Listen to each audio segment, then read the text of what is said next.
Hello guys, once again welcome back to my channel. आज की इस वीडियो में हम पढ़ने वाले हैं क्लास 9 मैथ्स चैप्टर नंबर दूसरा। चैप्टर नंबर दूसरे का नाम है इंट्रोडक्शन टू लीनियर पॉलिनोमियल्स। इसमें हम एक्सरसाइज 2.1 पढ़ेंगे। 2.1 में क्वेश्चन नंबर 1 से लेकर के क्वेश्चन नंबर 5 तक पढ़ेंगे। इसको पढ़ने से पहले हम यहाँ पे कुछ इंपॉर्टेंट पॉइंट जान लेते हैं, टर्म्स के बारे में जान लेते हैं कि क्या क्या यूज होगा, ताकि एक्सरसाइज को सॉल्व करने में बहुत ही आसान हो। जैसे यहाँ पे पॉलिनोमियल्स दिया हुआ है, यहाँ पे लीनियर दिया है। लीनियर का मतलब होता है कि जिसकी पावर 1 होगी उसे हम लीनियर कहते हैं। जैसे मैंने यहाँ पे 4x लिख दिया, या 5x प्लस का 3 लिख दिया, या 7x प्लस का 4y लिख दिया, या 8x प्लस का 4z, या 7y लिख दिया। यहाँ पे इस तरह से मैंने लिख दिया। तो यहाँ पे मैंने कुछ एल्जेब्रिक एक्सप्रेशन लिखे हुए हैं, इनको हम कहते हैं लीनियर पॉलिनोमियल्स। लीनियर क्यों कहेंगे? क्योंकि सबकी इससे पावर जो है वहाँ पे 1 है। जैसे यहाँ पे देखेंगे पावर 1 है, यहाँ भी पावर 1 है, वेरिएबल की पावर 1 है, यहाँ भी वेरिएबल की पावर 1 है, यहाँ भी वेरिएबल की पावर 1 है, यहाँ भी वेरिएबल की पावर 1 है, और यहाँ भी वेरिएबल की पावर 1 है। तो लीनियर पॉलिनोमियल में जो हाईएस्ट पावर होती है वो 1 होती है। इसी पावर को हम डिग्री के नाम से भी जानते हैं। अब इसमें पॉलिनोमियल्स आता है, तो पॉलिनोमियल्स के अंतर्गत यहाँ पे मोनोमियल्स आता है, मोनोमियल्स हो गया, बाइनोमियल्स हो गया, फिर ट्राइनोमियल्स हो गया। मोनोमियल में क्या होता है कि मोनोमियल में एक ही टर्म होगा। जैसे यहाँ पे लिख दिया जाए 4x, या केवल x भी लिखा जा सकता है, या केवल y भी लिखा जा सकता है, या 4x स्क्वायर लिखा जा सकता है, या 7x स्क्वायर क्यूब लिखा जा सकता है। तो ये लीनियर में नहीं है, ये लीनियर में नहीं है क्योंकि हाईएस्ट पावर 3 है, और जो लीनियर की पावर होती है वो हाईएस्ट पावर 1 होती है। जैसे ये लीनियर में है, ये लीनियर में है, और ये लीनियर में है। अभी हम पढ़ रहे हैं यहाँ पे पॉलिनोमियल्स, केवल पॉलिनोमियल्स के बारे में। तो मोनोमियल्स में जो यहाँ पे एक्सप्रेशन होता है, एल्जेब्रिक एक्सप्रेशन होता है, वो उसमें केवल एक ही टर्म होता है। जैसे हम देखेंगे केवल एक टर्म है, दूसरा में एक टर्म है, इसमें भी एक टर्म है, इसमें भी एक ही टर्म है, इसमें भी एक ही टर्म है। अब आता है बाइनोमियल। बाइनोमियल में यहाँ पे दो दो टर्म होंगे। जैसे यहाँ पे 4x प्लस वाई लिख दिया गया, या 7x स्क्वायर प्लस 8x लिख दिया गया। तो यहाँ पे दो टर्म है, पहला टर्म ये है, दूसरा टर्म ये है। इसमें भी पहला टर्म ये है, दूसरा टर्म ये है। हम कैसे टर्म को पहचानते हैं? तो यहाँ पे प्लस या माइनस के द्वारा जुड़े होंगे दोनों टर्म। इसी तरह से ट्राइनोमियल्स दिया हुआ है, तो यहाँ पे 3x स्क्वायर जैसे मैंने लिख दिया, प्लस का 4x लिख दिया, या 7 लिख दिया। इसी तरह से ये 7x स्क्वायर लिख दिया, माइनस का 5x लिख दिया, प्लस का 4 लिख दिया, या इसके साथ भी कोई वेरिएबल एक ले लिया। तो इसको हम कहते हैं ट्राइनोमियल। ट्राइनोमियल में 3 टर्म्स होते हैं, पहला, दूसरा और तीसरा। इसी तरह से पहला, दूसरा, तीसरा। इसके अलावा अगर यहाँ पे हम देखें तो इससे 3 टर्म से ज़्यादा भी हो सकते हैं। जैसे यहाँ पे लिख दिया 7x square plus 5xy, minus का 7x, और माइनस का 4। इसमें देखेंगे तो टर्म है यहाँ पे 4, 1 2 3 4। तो ये सारे के सारे जितने भी टर्म्स आ रहे हैं वो पॉलिनोमियल्स के अंतर्गत आएंगे। अब हम यहाँ पे एक देखते हैं। जैसे मैंने यहाँ पे एक लास्ट वाला एल्जेब्रिक एक्सप्रेशन लिया है, इसी को हम देखते हैं। जैसे यहाँ पे मैंने लिख दिया है कि 7x स्क्वायर, इसके अलावा यहाँ पे 5xy लिख दिया, 5xy के अलावा यहाँ पे माइनस का 7x हो गया, और यहाँ पे ये माइनस का 4 हो गया। तो इनको हम कहते हैं एल्जेब्रिक एक्सप्रेशन। एल्जेब्रिक एक्सप्रेशन क्यों कहेंगे? क्योंकि यहाँ पे एल्जेब्रिक एक्सप्रेशन जो होता है वो कॉम्बिनेशन ऑफ नंबर्स के अलावा यहाँ पे वेरिएबल्स, इसके बाद यहाँ पे mathematical operations, symbol, operation symbol, ये हो गया। तो यहाँ पे नंबर्स में देखेंगे तो जैसे 7 दिया हुआ है, 5 दिया हुआ है, ये 7 है और ये 4 है, तो ये नंबर हो गए। वेरिएबल्स में देखेंगे कि यहाँ पे अल्फाबेट जो भी यूज हुआ है, जैसे यहाँ पे x यूज हुआ है, यहाँ पे x और y यूज हुआ है, यहाँ पे x यूज हुआ है। तो जो अल्फाबेट होते हैं उसको हम वेरिएबल्स कहते हैं। ऑपरेशन का मतलब यहाँ पे क्या है कि जैसे यहाँ पे देखेंगे तो माइनस लगा हुआ है, इसके आगे माइनस लगा हुआ है, इसके आगे प्लस लगा हुआ है, तो इनको हम यहाँ पे मैथमेटिकल ऑपरेशन कहते हैं। तो जो एल्जेब्रिक एक्सप्रेशन होता है वो 3 चीजों का कॉम्बिनेशन होता है, नंबर्स का, वेरिएबल्स का और ऑपरेशन सिंबल का। अब इसके बाद आता है टर्म। तो यहाँ पे जैसा हम टर्म के बारे में पहले देख चुके हैं कि यहाँ पे 4 टर्म्स हैं। जैसे पहला टर्म्स ये है, दूसरा टर्म्स ये है, तीसरा टर्म्स ये है और चौथा टर्म्स ये है, यानी 4th टर्म है इसमें। अब इसके बाद आता है डिग्री, कि डिग्री होती क्या है। तो जो डिग्री होती है, तो हम अलजेब्रिक एक्सप्रेशन का या पॉलिनोमियल्स का जो हाईएस्ट पावर देखेंगे वही उसकी डिग्री होती है। जैसे इसकी हाईएस्ट पावर है यहाँ पे 2, तो इसकी डिग्री हो जाएगी अलजेब्रिक एक्सप्रेशन की या पॉलिनोमियल की 2। जैसे यहाँ पे 4x क्यूब लिखा हुआ है, प्लस का 5x स्क्वायर लिखा है, प्लस का 7x लिखा है, तो जो इसकी हाईएस्ट पावर होगी वही इसकी डिग्री कहलाएगी। जैसे यहाँ पे एक पॉलिनोमियल दे दिया है और इसका पूछ रहा है कि इसका डिग्री बताइए, तो इसकी जो डिग्री होगी हाईएस्ट पावर होगी, तो इसकी डिग्री हो जाएगी 3। जैसे यहाँ पे 4x की पावर 5 लिखा हुआ है, प्लस का 7x लिखा हुआ है, तो इसकी जो डिग्री होगी वो 5 हो जाएगी, क्योंकि हाईएस्ट पावर यहाँ पे 5 है। अब हम सॉल्व करने वाले हैं एक्सरसाइज 2.1 के क्वेश्चन नंबर 1 से लेकर के 5 तक। क्लास 9th चैप्टर नंबर दूसरे का एक्सरसाइज 2.1 में क्वेश्चन नंबर पहला दिया है कि find the degrees of the following polynomials. ये पॉलिनोमियल्स मैंने 4 लिख दिए हैं और इनकी हमें डिग्रीज बताना है, यानी कि डिग्री बताना है कि इनकी डिग्री क्या होगी। तो डिग्री के बारे में हमें पता है कि जो हाईएस्ट पावर होती है उसी को डिग्री कहते हैं। जैसे यहाँ पे 4x क्यूब प्लस का 5x दिया हुआ है, तो इसमें जो हाईएस्ट पावर होती है उसी को हम डिग्री कहते हैं।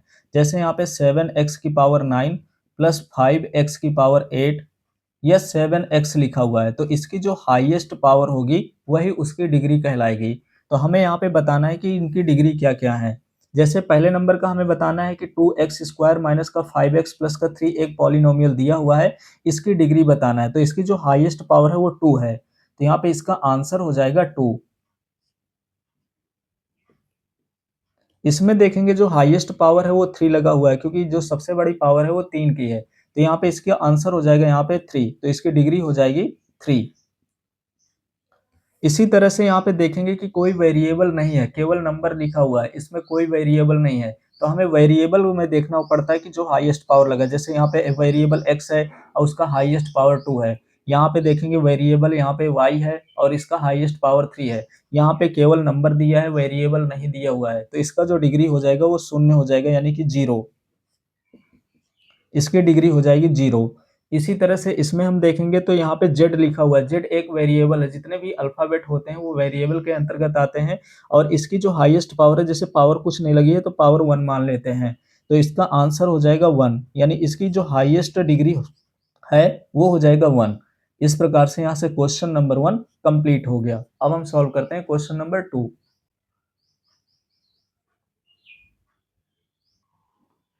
क्वेश्चन नंबर 2 दिया है कि राइट पॉलिनोमियल्स, यानी कि हमें पॉलिनोमियल्स लिखना है।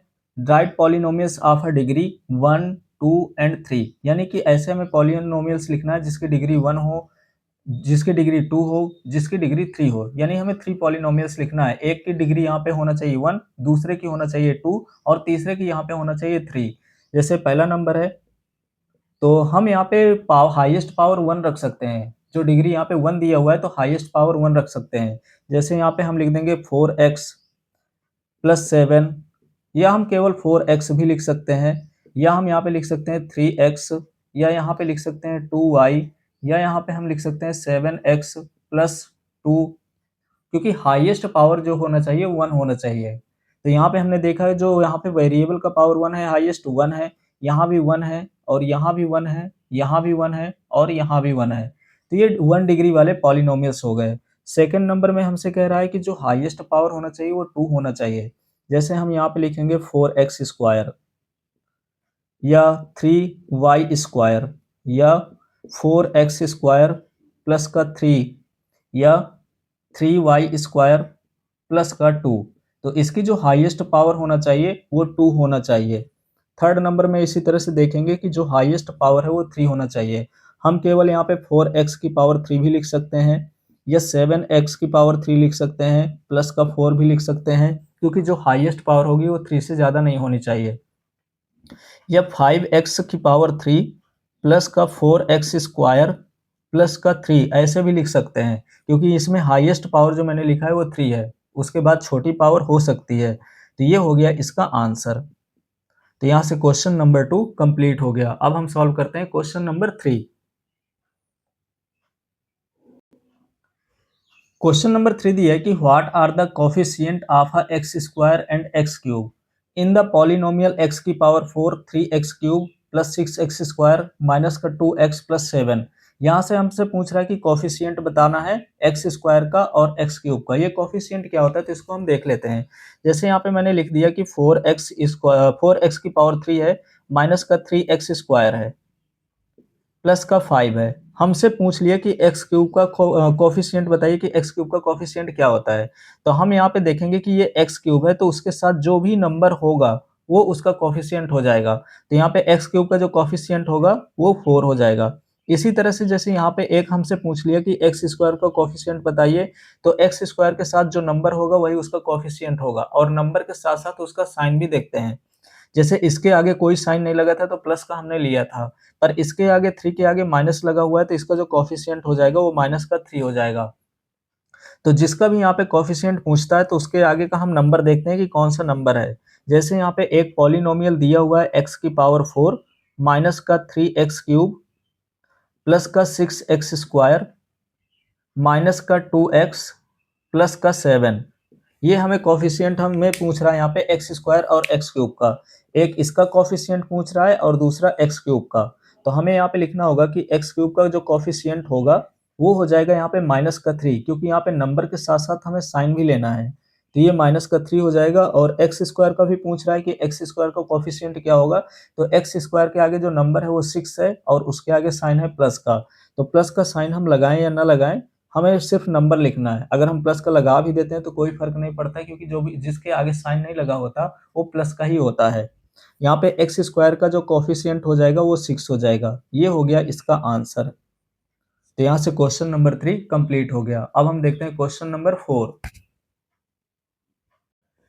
क्वेश्चन नंबर 4 दिया है कि what is the coefficient of a Z, यानी जेड का कोफिशिएंट पूछ रहा है और पॉलिनोमियल हमें दिया है 4z³ प्लस 5z² माइनस का 11। तो यहाँ पे what is the coefficient of a Z in the polynomial 4z³ plus 5z² minus 11। ये एक पॉलिनोमियल है और इसमें हमें जेड का कोफिशिएंट बताना है। तो जैसे हम यहाँ पे देखेंगे कि पॉलिनोमियल यहाँ पे दिया है 4z³ प्लस का 5z²। इसी तरह से यहाँ पे देखेंगे 3 है पावर, 2 है पावर, और यहाँ पे पावर जो है जेड की वो एक भी नहीं है, यानी 0 जेड की पावर है। अगर हम देखेंगे जेड यहाँ पे तो 0 है, माइनस का 11। तो हमें कोफिशिएंट बताना है। जेड का टर्म यहाँ पे गायब है, तो जिसका टर्म गायब है उसी का पूछ रहा है कि उसका वो कोफिशिएंट क्या होगा, तो वहां पे हो जाएगा आंसर इसका 0। तो हम यहाँ पे लिखेंगे आंसर इसका 0। ये हो गया इसका आंसर, क्योंकि यहाँ पे जेड का जो टर्म है वो गायब है, इसीलिए हम यहाँ पे इसका आंसर लिखेंगे 0। ऐसा नहीं होगा कि हम z² का या z³ का लिख दें, क्योंकि हमसे पूछा जेड का है और जेड यहाँ पे नहीं दिया है, तो हम इसका कोफिशिएंट लिखेंगे 0। तो यहाँ से क्वेश्चन नंबर 4 कंप्लीट हो गया। अब हम देखते हैं क्वेश्चन नंबर 5। क्वेश्चन नंबर 5 दिया है कि what is the constant term of a polynomial 9x³ plus 5x² minus का 8x माइनस 10। ये पॉलिनोमियल हमें दिया हुआ है और इसमें हमें बताना है कि कांस्टेंट टर्म क्या है। तो यहाँ पे कांस्टेंट का मतलब होता है कि जिसके साथ कोई वेरिएबल ना हो, यानी अल्फाबेट ना हो। इसमें हम देखेंगे तो यहाँ पे अल्फाबेट में x यूज हुआ है, यहाँ भी अल्फाबेट में x यूज हुआ है वेरिएबल के तौर पे, यहाँ भी x यूज हुआ है, पर इसके साथ कोई भी अल्फाबेट नहीं है, ABCD का कोई भी पार्ट नहीं है। तो यहाँ पे जो कांस्टेंट टर्म हो जाएगा तो -10 हो जाएगा। तो हम यहाँ पे लिखेंगे कि कांस्टेंट टर्म इज -10। बस ये हो गया इसका आंसर। इस प्रकार से यहाँ से एक्सरसाइज 2.1 कंप्लीट हो गया।